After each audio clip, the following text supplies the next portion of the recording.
ನಮಸ್ಕಾರ ಎಲ್ರಿಗೂ, ನಾನು ನಿಮ್ಮ ಆಪ್ಷನ್ ಅಂಟರ್. ಇವತ್ತಿನ ಒಂದು ಮಾರ್ಕೆಟನ್ನು ನಾವು ನೋಡೋದಾದರೆ, ಸಿ ನಾಳೆ actually Bihar state election result ಇದೆ ಅಲ್ವಾ. ಏನಾಗ್ತಾ ಹೋಗಿತ್ತು ಇವಾಗ 2 ಡೇಸ್ ನೆನ್ನೆ ನೀವು ನೋಡ್ಬೋದು 150 ಪಾಯಿಂಟ್ಸ್ ಗ್ಯಾಪ್ ಅಪ್ ತೊಗೊಂಡಿತ್ತು ಅಲ್ವಾ. ಕ್ಲೋಸಿಂಗ್ ಬೇಸಿಸಲ್ಲಿ ನಾವು ನೋಡ್ತೀವಿ ಅಂತ ಅನ್ನೋದಾದರೆ ಎಷ್ಟು ಕ್ಲೋಸ್ ಆಗಿತ್ತು? 670 ಅಂದರೆ ನಿಯರ್ಲಿ 700ಗೆ ಕ್ಲೋಸ್ ಆಗಿತ್ತು.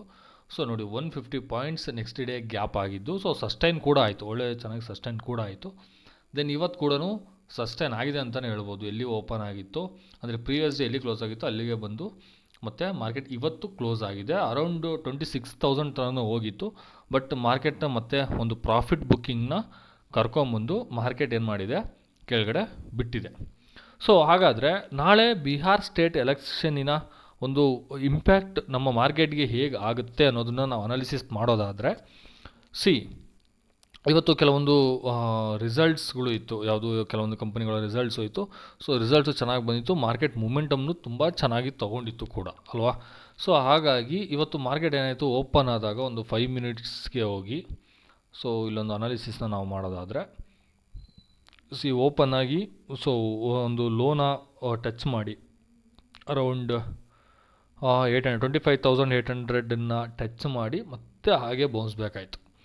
ಬೌನ್ಸ್ ಬ್ಯಾಕ್ ಆಗಿ ಅರೌಂಡ್ ಆಫ್ಟರ್ನೂನ್ ಹಂಗೆ ಮಾರ್ಕೆಟ್ ಮತ್ತೆ ಒಂದು ಪ್ರಾಫಿಟ್ ಬುಕ್ಕಿಂಗ್ ಬಂದು ಜಸ್ಟ್ ಪ್ರಾಫಿಟ್ ಬುಕ್ಕಿಂಗ್, ಇದನ್ನ ಬೇರಿಶ್ ಆಗಲಿ ಅಂತ ಇದು ಮಾಡಿದ್ದಲ್ಲ, ಜಸ್ಟ್ ಪ್ರಾಫಿಟ್ ಬುಕ್ಕಿಂಗೋಸ್ಕರ ಮಾರ್ಕೆಟ್ ಇಲ್ಲಿಗೆ ಬಂದಿದ್ದು. ಹಾಗಾದರೆ ಬಿಹಾರ್ ಸ್ಟೇಟ್ ಎಲೆಕ್ಷನ್ನ ದಿನ ನಮ್ಮ ಒಂದು ಸೆಟಪ್ ಹೇಗಿರಬೇಕು? ಯಾರೋ ಆಪ್ಷನ್ ರೈಟರ್ಸ್ ಇದಿರಲ್ವಾ, ನಾನು ಕೂಡ ಒಂದು ಆಪ್ಷನ್ ರೈಟರ್ಸ್ ಅಂದರೆ ಆಪ್ಷನ್ ಸೆಲ್ಲಿಂಗ್ ಮಾಡೋವಂಥವ್ರು. ಯಾರು ಆಪ್ಷನ್ ಸೆಲ್ಲಿಂಗ್ ಮಾಡೋ ಅಂಥವ್ರು ಇದ್ದೀರೋ, ದಯವಿಟ್ಟು ಯಾರೂ ಆಪ್ಷನ್ ಸೆಲ್ಲಿಂಗ್ನ ಕ್ಯಾರಿ ಮಾಡಬೇಡಿ. ಇವತ್ತು ಕ್ಲೋಸ್ ಮಾಡಿದರೆ ತುಂಬ ಒಳ್ಳೆಯದು. ಆ್ಯಕ್ಚುಲಿ ನಾನು ಮಾರ್ನಿಂಗೇ ನಿಮಗೆ ವಿಡಿಯೋ ಮಾಡಬೇಕಾಗಿತ್ತು, ಮಾಡಲಿಕ್ಕೆ ಆಗಲಿಲ್ಲ.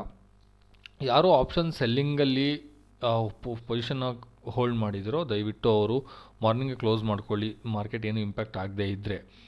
ಇದು ಹೇಗೆ ಇಂಪ್ಯಾಕ್ಟ್ ಆಗುತ್ತೆ ಮಾರ್ಕೆಟ್ಗೆ ಅನ್ನೋದನ್ನು ನಾವು ನೋಡೋದಾದರೆ, ನಾಳೆ ಏನಾದರೂ NDA ವಿನ್ ಆಯಿತು ಅಂದರೆ, ಮೆಜಾರಿಟಿ NDA ವಿನ್ ಆಯಿತು ಅಂದರೆ ಮಾರ್ಕೆಟ್ ಅಷ್ಟಾಗಿ ರಿಯಾಕ್ಟ್ ಆಗಲ್ಲ. ಎಲ್ಲಿ ಮ್ಯಾಕ್ಸಿಮಮ್ ಅಂತಂದರೆ ಆಲ್ ಟೈಮ್ ಹೈನ ಒಂದು ರೀಚ್ ಮಾಡ್ಬೋದೇ ಹೊರತು ಅಷ್ಟೊಂದು ಇಂಪ್ಯಾಕ್ಟ್ ಆಗಲ್ಲ. ಬಟ್ NDA ಏನಾದರೂ ವಿನ್ ಆಗಲಿಲ್ಲ, ಮಹಾಗಠಬಂಧನ್ ಏನಾದರೂ ಬಂತು ಅಂತ ಅಂದರೆ ಆಬ್ವಿಯಸ್ಲಿ ಮಾರ್ಕೆಟ್ ಏನಾಗುತ್ತೆ, ಕೆಳಗಡೆ ಬರುತ್ತೆ.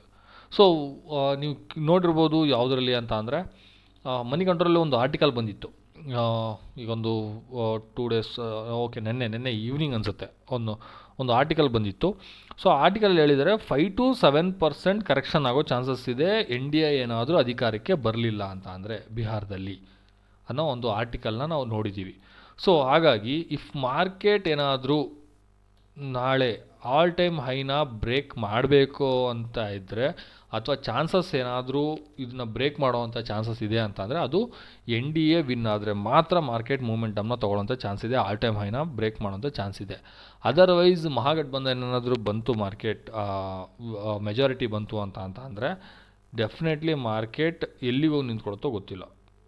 ಹಾಗಾಗಿ ನಾಳೆ ಏನಾದರೂ ನೀವು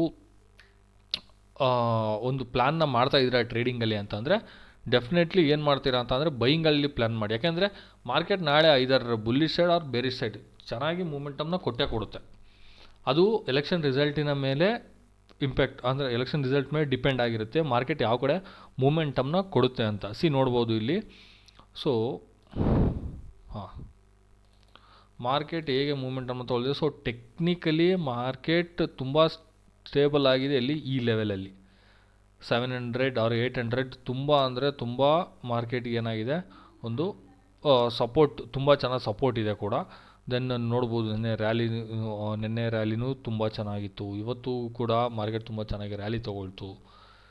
ಇದೆಲ್ಲ ಇರಬೇಕಾದ್ರೆ ಮಾರ್ಕೆಟಲ್ಲಿ ನಾವು ಹೇಗೆ ಪ್ಲ್ಯಾನ್ ಮಾಡಬೇಕು? ಇವಾಗ ಆಲ್ರೆಡಿ ಮಾರ್ಕೆಟ್ ಏನಾಗಿದ್ರೆ 3 days ಕಂಟಿನ್ಯೂ ಆಲ್ರೆಡಿ ಮೂಮೆಂಟಮ್ ತೊಗೊಂಡಿದೆ.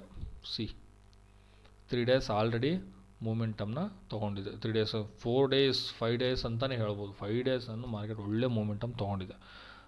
ಈ ಒಂದು ಟೈಮಲ್ಲಿ ನಾವು ಮಾಡಬೇಕಾಗಿರ್ತಕ್ಕಂಥ ಕೆಲಸ ಏನು ಅಂತ ಅಂದರೆ, ಆಪ್ಷನ್ ಸೆಲ್ಲಿಂಗ್ ನಾಳೆ ಯಾವುದೇ ಕಾರಣಕ್ಕೂ ಯಾವುದೇ ಕಡೆನೂ ಆಪ್ಷನ್ ಸೆಲ್ಲಿಂಗ್ನ ಮಾಡಲಿಕ್ಕೆ ಹೋಗಬೇಡಿ.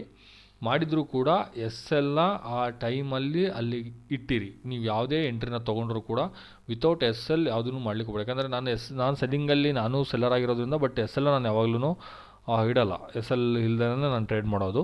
But I am also position trader, ಮತ್ತು ನಾನು ಇಂಟರ್ಡೇನಲ್ಲಿ ಮಾಡಲ್ಲ, ನಾನು ಪೊಸಿಷನಲ್ಲೇ ಮಾಡೋದು.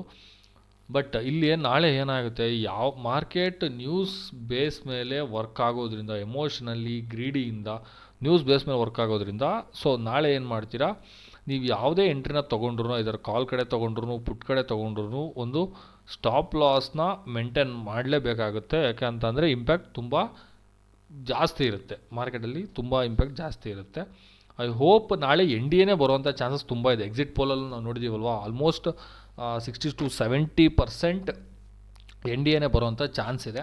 ಸೊ ಹಾಗಾಗಿ ನಾಳೆ ಏನು ಮಾಡಬೇಕು, ನಾವು ಆಪ್ಷನ್ ಬೈಯಿಂಗ್ ಕಡೆ ಕಾನ್ಸಂಟ್ರೇಷನ್ ಮಾಡಬೇಕು. ಕೆಲವೊಂದು ಕಡೆ ಆಪ್ಷನ್ ಬೈಯಿಂಗ್ನೇ ಮಾಡೋದು ತುಂಬ ಉತ್ತಮ ಇರುತ್ತೆ. ಸೊ ಹಾಗಾಗಿ ಮಾರ್ಕೆಟ್ ಒಳ್ಳೆ ಮೂಮೆಂಟಮ್ನ ತೊಗೊಳ್ತಾ ಇದೆ, ಕಂಪನಿ ಪೋರ್ಟ್ಫೋಲಿಯೋ ಎಲ್ಲ ಗ್ರೀನಲ್ಲಿ ಬರ್ತಾ ಇದೆ. ಸೊ ಒಳ್ಳೆ ಇದು ಟೈಮ್ ಕೂಡ ನಾವು ಇನ್ವೆಸ್ಟ್ ಮಾಡಲಿಕ್ಕೆ ಎಲ್ಲ ಕಡೆ. ಯಾಕಂದರೆ ಆಲ್ ಟೈಮ್ ಹೈನ ಮಾರ್ಕೆಟ್ ಬ್ರೇಕ್ ಮಾಡ್ತು ಅಂತಂದರೆ ರೀಸೆಂಟ್ ಸ್ವಿಂಗ್ ಇದು ಆಲ್ ಟೈಮ್ ಹೈ ಅಲ್ಲ, ರೀಸೆಂಟ್ ಸ್ವಿಂಗ್ ಇದು. ಆಲ್ ಟೈಮ್ ಹೈನ ನಾವು ನೋಡಬೇಕಂತ ಅಂದರೆ ಎಲ್ಲಿದೆ ನೋಡಿ, this is all time high 277ನ ರೀಚ್. ಇನ್ನು ತುಂಬ ದೂರ ಏನಿಲ್ಲ, 277 ರೀಚ್ ಆಗಲಿಕ್ಕೆ ಅರೌಂಡ್ ಇನ್ನೊಂದು 350 ಪಾಯಿಂಟ್ಸ್ ಅವೇನಲ್ಲಿದ್ದೀವಿ ಅಷ್ಟೇ ನಾವು. ಸೊ ರೀಚ್ ಆಗೋದೇನು ತುಂಬ ಅಂದರೆ ತುಂಬ ಕಷ್ಟ ಇಲ್ಲ. ಬಟ್ ಏನು ಅಂತಂದರೆ ಮಾರ್ಕೆಟ್ ಸಪೋರ್ಟ್ ಮಾಡಬೇಕು. ಸೊ ಲೋಕಲ್ ನ್ಯೂಸ್ಗಳು ಆಗಲಿ, ಗ್ಲೋಬಲ್ ನ್ಯೂಸ್ ಆಗಲಿ, ಸೊ ಸಪೋರ್ಟ್ ಮಾಡಬೇಕಾಗುತ್ತೆ. ಟ್ರಂಪ್ ಕೂಡ ರೀಸೆಂಟಾಗಿ ಹೇಳಿದ್ದಾರೆ, ಇಷ್ಟರಲ್ಲೇ ಇಂಡಿಯಾ ಮತ್ತು US ಟ್ರೇಡ್ ಡೀಲ್ ಕೂಡ ಫೈನಲ್ ಆಗುವಂಥ ಇದೆ ಅಂತ. ಸೊ ಅದು ಕೂಡ ನಮ್ಮ ಮಾರ್ಕೆಟ್ಗೆ ತುಂಬ ಒಳ್ಳೆ ನ್ಯೂಸ್ ಆಗಿರುತ್ತೆ. ಇವತ್ತು ಇನ್ಫ್ಲೇಷನ್ ಡೇಟಾ ಬಂದಿತ್ತು, ಬಟ್ ಇನ್ಫ್ಲೇಷನ್ ಡೇಟಾ ಫಾರ್ಕ್ಯಾಸ್ಟಿಗಿಂತ ಸ್ವಲ್ಪ ಕಡಿಮೆನೇ ಇತ್ತು. ಬಟ್ ಅದೇನು ಮಾರ್ಕೆಟಿಗೆ ತುಂಬ ಇಂಪ್ಯಾಕ್ಟ್ ಮಾಡಲಿಲ್ಲ. ಯಾಕೆಂದರೆ ಮಾರ್ಕೆಟ್ ಓಪನಿಂಗಲ್ಲಿ ಏನಾಗಿದೆ, ಸೊ ಒಂದು ರೆಡ್ ಕ್ಯಾಂಡಲ್ ಬಂತು, ಅರೌಂಡ್ 30 ಪಾಯಿಂಟ್ಸ್ ನಿನ್ನೆಯಿಂದ ಲೋಗಿಂತ ಹೋಗ್ಬಿಟ್ಟು, ಬಟ್ ಅಲ್ಲಿದ್ದನೇ ಬೌನ್ಸ್ ಬ್ಯಾಕ್ ಆಯಿತು. ತುಂಬ ಚೆನ್ನಾಗಿ ಬೌನ್ಸ್ ಬ್ಯಾಕ್ ಆಗಿ ಮಾರ್ಕೆಟ್ ಒಂದು ಸ್ಟೆಬಿಲಿಟಿ ತೊಗೊಳ್ತು. ಆಫ್ಟರ್ ನನಗೆ ಮಾರ್ಕೆಟ್ ಬೀಳ್ಲಿಕ್ಕೆ ಸ್ಟಾರ್ಟ್ ಆಯಿತು ನೋಡಿ, ಅರೌಂಡ್ 2 o'clock ಮಾರ್ಕೆಟ್ ಬೀಳ್ಲಿಕ್ಕೆ ಸ್ಟಾರ್ಟ್ ಆಯಿತು.